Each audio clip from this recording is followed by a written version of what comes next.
My husband died a year ago, but I'm still receiving love letters. It was never going to be him. I was with him as he sat in a hospital bed. I was with him as he was lowered into the ground, and I was with him as I gave him flowers every week. So I knew it was never going to be him.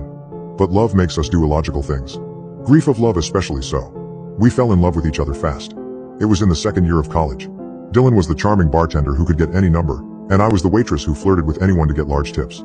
Yet, despite that, we fell for each other. And we fell hard. We couldn't spend a moment away from each other, with every night being a date and every weekend being a small road trip to neighboring cities. Everything we did was together, and everything we were was each other. After college, we obviously moved in together, and it wasn't a month later that Dylan got down on one knee and I said yes. The wedding was nothing extravagant, just our close family and friends in an old chapel outside the city. The peeling white paint and earwig-infested wood was all a part of the charm for us. We didn't need a spectacular venue, we just needed each other. Because we loved each other. Even after the wedding, our honeymoon phase never ended. We still loved each other just as much as the day we met, even until the end. The letters started about 6 months after we had gotten back from our honeymoon trip. Dylan had just gotten transferred into a new position at the software company he worked at in the neighboring city. Too far to commute, and too close for us to unearth our life. I had just gotten a promotion at the hospital where I was working and didn't want to move. And Dylan, being the amazing husband he was, assured me that everything was going to be fine. The position was hybrid, only requiring him to be away a week of every month, and with his new salary, he could easily rent out a small apartment to use during that time. Still, I worried. To have such periods apart from each other so soon after our wedding. Perhaps we were a little codependent, but it was no problem. So that's how the letters started, the letters from my Dylan. During the last week of every month, Dylan would send me a letter updating me on what he was up to during the week he was away. With every note also professing his unending love and how much he missed me. We still did phone calls, of course, and more often than not, he would arrive back home before the letter did. We'd then read them together in bed, with me wrapped in his arms. It was so nice. Dylan had a fascination with the antique romance of posting a letter to me. He even thrifted an old typewriter that he kept in his apartment away from home that was solely dedicated to sending our love letters. Its brass keys corroded with age, containing small misalignments like the E key being slightly raised when compared to every other character in the sentence. Dylan even aged all the paper and envelopes to give it a more authentic feel. Adding a cherry red seal on top of every letter, stamped with our initials and a heart. It was cute and it felt like I was the Juliet to his Romeo. Of course, that story also ends with a tragedy. It was the weekend before Christmas when he was driving back from his last week away. The route he took home used back streets through farmlands and forests, with only the faintest signs of civilization being seen. The rotten wooden fences lining each side of the road encased rarely seen cows. There were no streetlights and very few stop signs which allowed Dylan to quickly get home. But most importantly, he passed by the old chapel that we got married in. It had been several years since then, with the chapel falling into disarray and abandonment. The antique and vintage feel that Dylan so loved now falling into rot and decay. Still, he loved to drive by it. I won't go into detail about the accident. Just that it was dark and the squall of snow that night only allowed for a few feet of vision. When the hospital I worked at called me and told me to come, I did without a second thought. I knew he wasn't going to make it. But we still spent all of our moments together just as we always had. Dylan even left me one last letter to be read the week after he was gone. A final profession of his love and a goodbye. Stamped with the same cherry red seal that contained our initials in a heart. The grief hit me hard. It still hits me even now. Especially with everything that has happened. Packing up the apartment he had was the worst part. The place was barren with only the basic necessities with the exception of the writing desk. It was a testament to us. Framed photographs of our wedding day littered the large mahogany. Dozens of stacks of yellowed paper and jars of red wax reminded me of his scent. Then there was the typewriter. Its dark body and brass keys well oiled and cleaned of any dust. I am not ashamed in the least to admit that I cried the entire night as I packed it all into boxes. It was a month after Dylan had passed when I found the next letter on the welcome mat of our front door. It was gently placed right in the center, facing the door with its red seal. Originally, I didn't think anything was amiss. I even smiled as I picked it up and brought it inside to be read. I thought it was simply one of his letters that had been delayed in arriving. Even reading the letter, nothing was strange at first. It wished me a Merry Christmas and expressed that it was excited to see me soon. It distinctly ended with, "Until death do us part, Dylan." I thought it was a kind of check-in with me to make sure I was doing well as he was away. I was wrong. Then the next letter arrived. Same time as the others, at the start of every month. No matter how struck with grief I was, I could think logically, and I knew something was wrong. However, there seemed to be nothing strange with the letter. It detailed what it had been doing in the last week, telling me that it was working hard for me and that it was excited to see me soon. It professed its love and signed using Dylan's name, "Until death do us part." I wanted to throw the letter in the garbage. I knew there was nothing connecting this letter to Dylan. Even so, it was so nice to hear its words telling me how loved I was. So I couldn't throw it away. Still, I questioned how it could be happening. It was written on the same aged paper that Dylan exclusively used, and the small details in the keys of his typewriter were still present. I even suspected that Dylan's materials had been stolen, but when I frantically checked the boxes in the basement, everything was as it was supposed to be. The next month, the letter arrived again, gently placed at the front door. This time things were seemingly a little more honest.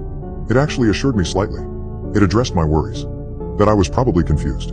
That it still loved me and was doing everything it could to be with me. And it told me things that only Dylan would know. Little details about our wedding, whispers only we shared in phone calls as he drove home from work. It was stupid, but it actually made me a little convinced that he was sending me these letters. Like I said, love makes us do stupid things. So I kept the connection going. At the start of every month, I would read a letter from my dead husband. It wasn't good for my grief. It delayed the process. I knew it was unhealthy, but I couldn't let go. I kept reading the letters, happy that my husband had somehow come back in some form. However, small things began to spoil that happiness. It always starts with the small things. At first, it was the constant insistence that it was excited to see me again soon. In every letter, it would insist that we would meet face to face soon. It unnerved me, but thought ultimately that it was similar to how people reassure those in grief that they eventually be with their loved ones again. Still, the Dylan in the letters repeatedly told me that we would be with each other again. It told me that it loved me and would not stop until we could be together. They also rarely spoke of our time together or how we had met. When they did, only alluding to vague details and the day of our wedding. Details that repeated themselves in different ways but were still limited to a small few. At some point I also noticed that none of the letters contained any form of postage. No address to return to the sender and no address to which to be sent. This prevented me from ever being able to send my own letter to him. It was as if the letters were being hand-delivered to my door, but I was never able to capture the exact moment they arrived or how they did so. Then there were the letters themselves. Wherein before they would be tastefully aged using some of my and Dylan's favorite teas to ensure the smell persisted on the page. The letters were slowly arriving yellowed and stained. They smelled sickly sweet and had an oily grime that stuck to my fingers and stained them a cigarette yellow. I could even see what seemed to be fingerprints imprinted on the stains and oil that were present before I held the letter myself. The red seal on the front had browned to resemble a dirty sanguine color with the initials hardly visible. And most importantly, the ink that the letter was written in was a brownish smearing substance that smudged at little contact. The clean writing that professed its love for me was rotten. I went down to the basement once, where Dylan's writing supplies were being kept just to see and couldn't bear to look inside the mildew and leaking boxes. That's also when the sickness started. I didn't connect it to the letters. I couldn't, but I began to slowly deteriorate in health. At first, it was a cough. Phlegm and mucus filled my lungs and throat, clinging to my insides and cloying at every breath. Then my body started to be feverish. My skin leaked sweat at all hours regardless of temperature, taking on a feverish jaundice yellow color which was accompanied by a musty scent that mixed horribly with my constant attempts at treatment with deodorant and soap. With every new letter, it felt like my condition only worsened, as if they were poisoning me. But I couldn't go without them. Even as my fingers and toes started to blacken and leak from gangrene, I couldn't possibly connect it to the letters. I didn't think Dylan would hurt me and thought the same of the letters. I was so weak I had to quit work, but at least I had my letters and their love for me. It was a little over a year after they began that the letters asked me to meet them. Face to face.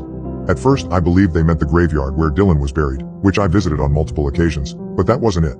The letters told me that it was possible for us to see each other again in the flesh. It stressed that very explicitly, that we could see each other in the flesh. So I drove out to the old chapel where we got married. It was dark on the road and the frozen rain that pelted the ground filled potholes with ice and slush. The spring melt had just begun, leaving behind the pristine white landscape and replacing it with a dirty brown slurry of slush that brought with it the smell of all the decaying nature that was buried beneath the ground for an entire season. When I finally arrived at the chapel, it was no different. The building was a far sight from when we had gotten married. The wood was rotting through, and there was no cross. The front door was open though, inviting me in. And so I went. It's a small building. Only a single room filled with pews and an altar at the front. So there was nothing blocking me from seeing the yellowed papers covering every wall and the man standing at the back of the church, barely visible in the darkness. It was Dylan. It looked like Dylan. It looked exactly like Dylan, as I had seen him last. It waved me over with Dylan's broken arm and smiled at me with his mouth full of missing teeth. It wore the suit he was wearing the day I had married him and buried him. It wore the face I loved and looked at me with eyes that were not the color of my husband's. I wanted to leave right then, but the idea of turning my back away from Dylan terrified me.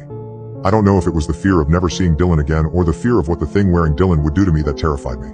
Then it coughed out in a voice that didn't resemble my husband, in sickness and in health. And I ran as fast as I could until I couldn't hear it laughing behind me from the old chapel. I eventually limped to a farmer's house in the dead of night where they called me an ambulance.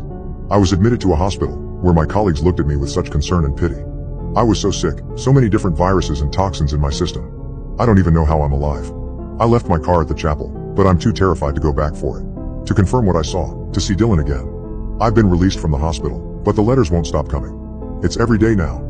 I haven't opened them, but I don't know how to stop them. I've tried the postal service, but they aren't delivering them. Does anyone know what I can do? Does anyone know what's happening? Please, I don't know where else to ask.